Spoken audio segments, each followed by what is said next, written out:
Agora a gente vai conversar sobre doação de órgãos, um assunto extremamente importante que nós sempre trazemos aqui para o Revista para tirar todas as suas dúvidas a respeito disso. Inclusive, eu convido você a participar dessa entrevista, como sempre, não só fazendo perguntas para os convidados, para tirar as suas dúvidas, interagindo com a gente ou até mesmo compartilhando a sua história. @Revista da Cidade lá no Instagram. Eu estou aqui no estúdio com a doutora Marisete Peixoto Medeiros, ela que é coordenadora do Sistema Estadual de Transplantes da Secretaria de Saúde do Estado de São Paulo, e também o Ayrton Rodrigo Sastre Costa Andrade. Ele tem 27 anos e fez um transplante de fígado há 4 anos. Sejam bem-vindos à Revista da Cidade. Obrigado. Como é que tá? Tudo bem? Tudo bom. Também, tudo jóia. Olá, doutora, tudo bem? Obrigada. Viu? A gente que agradece, viu? Esse espaço é sempre de vocês e quanto mais a gente divulgar, a gente acredita que a gente consiga, com o passar do tempo, diminuir esses números, né? Que são tão preocupantes, o número de pessoas que estão aguardando nas filas dos transplantes, né? Antes de mais nada, para que as pessoas entendam se podem um dia ser uma doadora ou não, o que precisa para ser um doador ou quem não pode ser um doador de órgãos? Precisa avisar a sua família. Né? Nós temos aqui o Ayrton, que é um ativista, além de um transplantado, que faz um trabalho também de promoção da doação e não tem muito o que falar. Avisar a sua família do seu desejo de ser doador. Tá. Uma vez avisando a família, no momento em que a família precisar de tomar uma decisão, ela vai saber qual era o desejo da pessoa em vida, né? Tá. Do seu ente querido. Mas existe alguma condição, Ayrton, que impeça a pessoa de doar, que ainda em vida ela saiba que, portando determinada doença ou em qualquer situação, ela não possa doar? Ou sempre tem alguma situação que ela possa participar enquanto doadora? Acredito que, eu não tenho certeza, mas eu acredito que exista alguma condição que impede algo, mas pode ter algum órgão que seja doável, né? Córnea, porque são muitos órgãos para doar. Então tem que avaliar caso a caso. Isso. E o importante é a pessoa deixar a família ciente. E os médicos que vão avaliar, no caso, uma situação em que exista a suspeita da morte encefálica, buscar, identificar, fazer realmente o reconhecimento da morte encefálica e buscar excluir aquelas causas que impeçam a doação. Né? Isso é um papel dos médicos e dos profissionais de saúde. E existem algumas causas, sim, que impedem a doação. A idade pode ser uma delas? A idade para alguns órgãos, mas no nosso país a gente aceita a notificação de potenciais doadores ou de possíveis doadores até os 80 anos. Se existir esse desejo, se a família quer notificar o seu ente querido como um possível doador, o sistema recebe a notificação. Mas para cada órgão específico existe um limite de viabilidade, como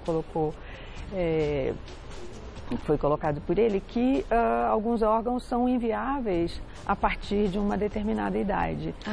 O mais precocemente seria o pâncreas, que a partir de 45 anos ele não é mais aproveitável.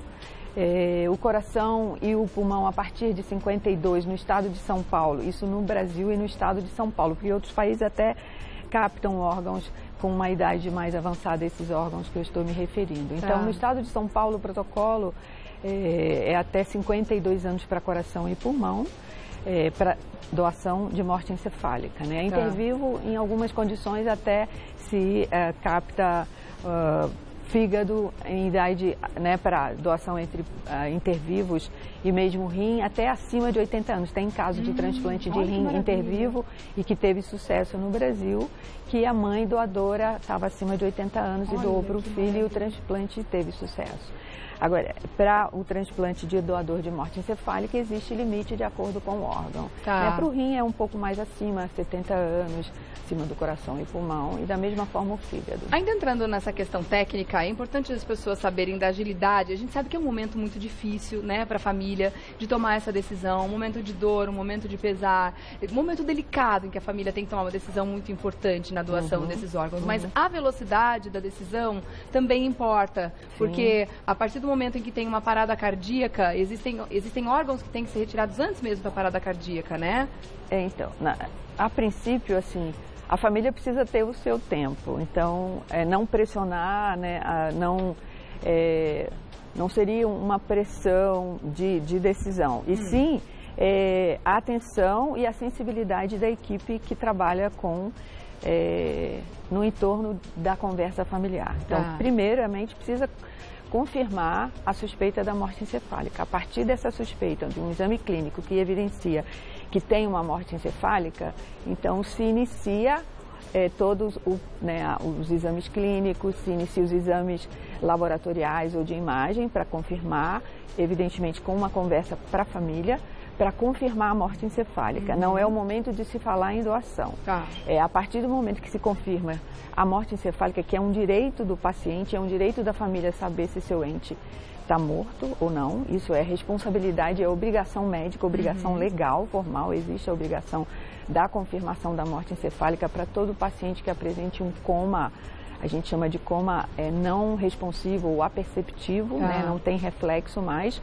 Então, isso é indício de morte encefálica e é responsabilidade médica confirmar a morte encefálica para comunicar à família. Então, é um processo, né, que tem um certo tempo, né? E que tem que respeitar protocolar, o tempo da família também, inclusive, né? Tem todo um protocolo do Conselho Federal de Medicina que define os tempos, se é criança, se é adulto, para todo esse protocolo de morte encefálica, para o diagnóstico. Tá certo. Vamos conhecer um pouquinho a história do Ayrton também? Você teve um diagnóstico muito jovem, né? Muito precoce de que você iria precisar de um novo fígado. Sim. Eu tive, no meu caso, eu não sofria de uma doença antes. Eu tive que eles chamam de hepatite fulminante. No meu caso, medicamentosa, eu tive uma intoxicação de paracetamol. Mesmo? Eu já tinha uma predisposição a ter isso. Mas depois que eu tive, eu descobri que ele é bem tóxico mesmo, que acontece isso, né? Então, na sexta eu comecei a fiquei amarelo, meu olho começou a ficar amarelo. Na segunda-feira eu já estava na UTI, já primeiro da fila, esperando meu fígado. E aí, como eu já estava num estado muito grave... Você tinha 27 anos? Eu tinha 24, hoje 24, eu tenho 27. Tá. E aí foi rápido até. Em 2 dias chegou meu órgão.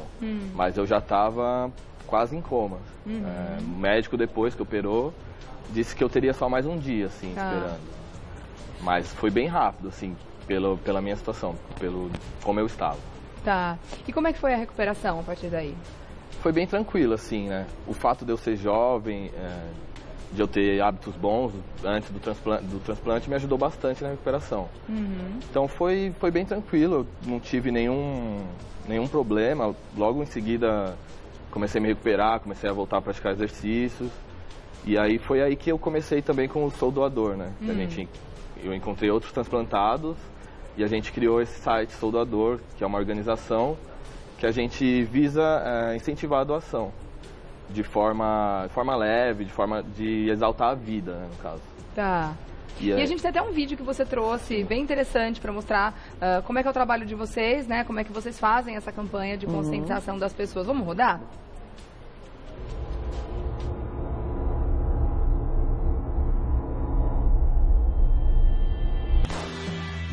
Eu gosto de pensar na vida como uma grande corrida. Depois da largada, a única certeza é a linha de chegada.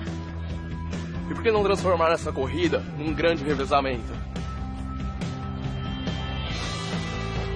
E assim, você passa o bastão e dá a chance de outras pessoas continuarem correndo. Passe o bastão da vida pra frente, seja doador. Avise sua família, a minha já sabe. E um dia eu ajudo alguém a continuar correndo.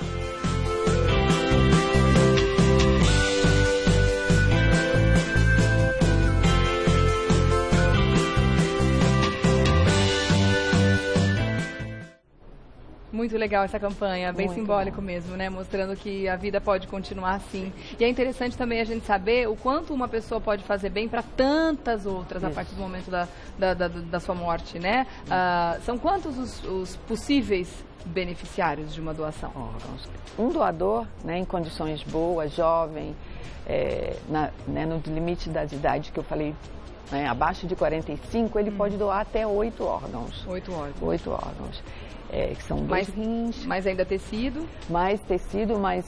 tendões? Isso, que é a córnea, é considerado tecido, ossos, pele, vasos, que às vezes precisa de vasos para fazer o próprio transplante, implante, ou mesmo para outras situações que você precisa ter a oferta desses vasos para para várias circunstâncias, vários procedimentos, e que acaba salvando a vida de 8, mas também dando qualidade de vida a muitos outros, no caso da córnea, né? Que hoje nós temos ainda uma fila considerável no estado de São Paulo. A gente vem melhorando bastante, diminuímos o ano passado, quando eu estive aqui, em 1.000, né? Tivemos um aspecto positivo em 1.000 pessoas na fila, a gente conseguiu diminuir, mas ainda temos em torno de 2.800 pacientes no estado todo esperando por uma córnea.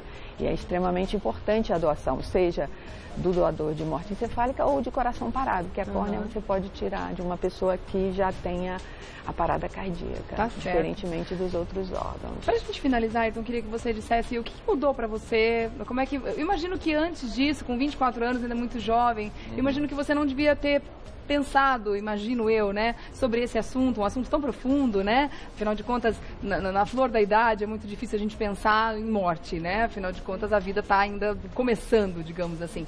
Mas, ao mesmo tempo, a partir do momento que acontece um chacoalhão da vida, a gente pode dizer assim, essas questões, eu imagino que entraram mais profundamente na sua vida, tanto que hoje você é fundador dessa ONG. O que mudou para você? Antes, assim, eu pensava até em doação, não assim profundamente. Eu era doador porque eu era doador, né? Não tinha. Depois que eu passei por isso, eu vi o quanto uma doação pode ajudar, né?